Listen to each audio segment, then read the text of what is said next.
Edward Mordrake, a man who lived back in the year 1870, he is said to have two faces on one head, one at the back and the real one in front.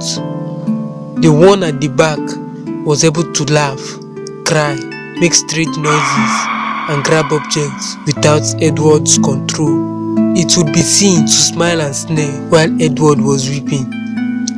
Edward actually begged doctors to remove his demon face, saying that it whispered strange and horrible things to him at night.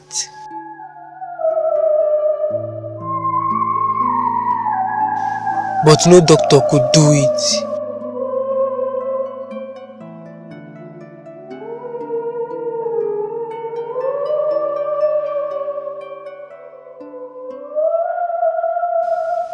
He later committed suicide at the age of 23.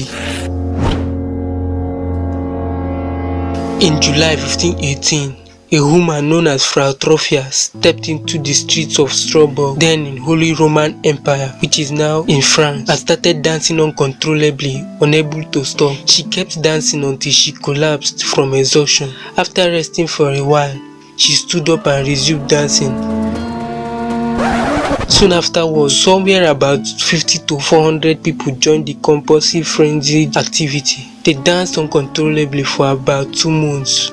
Many dancers collapsed from exhaustion and many more died from strokes and heart attacks. The Mistery, which started on July 1518, didn't stop until September 1518, when the remaining were taken to a mountaintop shrine to pray for absolution.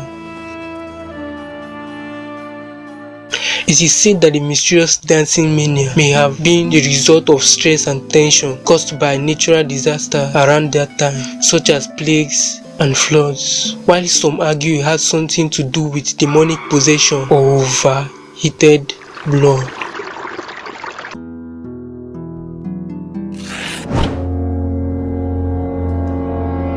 In 2003, in the Atacama Desert of Chile, North America, an amateur collector exploring the desert discovered a white cloth in a leather pouch. When he unwrapped it, he found a 6 inches long skeleton.